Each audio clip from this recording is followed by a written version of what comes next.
Welcome, follow me is a Samsung S25 FE, and today I'll show you how you can record a screen on this phone.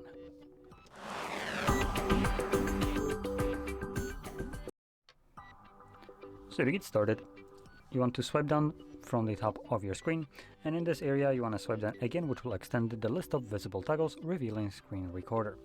Simply tap on it, and you can choose what kind of sound will be recorded, none, media, or media and mic, and also you can choose if you want to record the touches on the screen, which will be visible as a semi-transparent gray dot.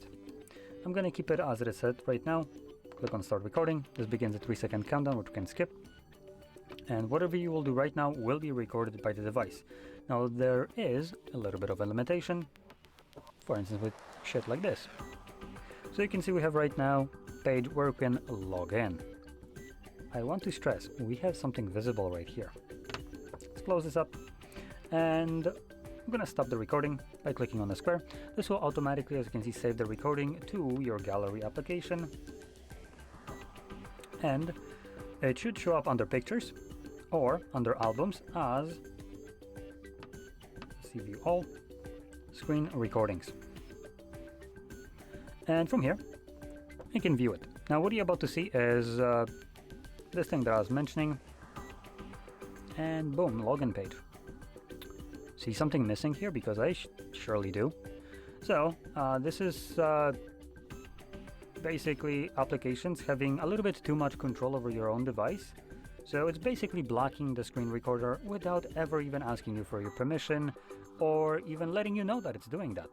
Now some other devices nowadays do give you this kind of pop-up that basically can't record it, but Samsung and whatever it here doesn't.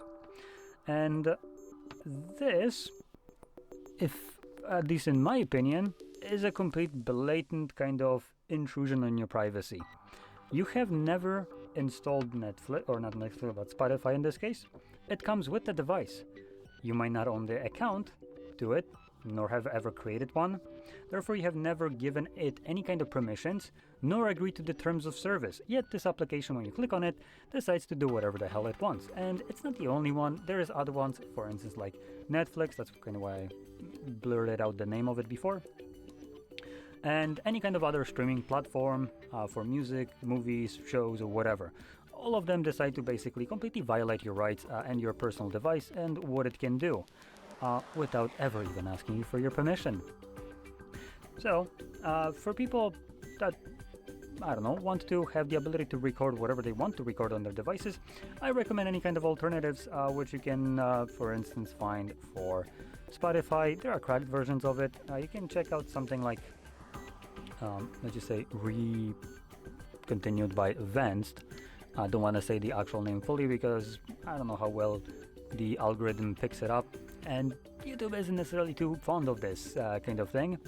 But in there you'll find a bunch of different options for you to download, things like Spotify and YouTube Music, and so on. Though I want to point out YouTube Music doesn't really work right now, so you could check out something else like Retro List. It's basically the same equivalent to YouTube Music. It is still based on YouTube itself. But in any case, with that being said, hopefully you found this very helpful, and if you did, don't forget to hit like, subscribe, and thanks for watching.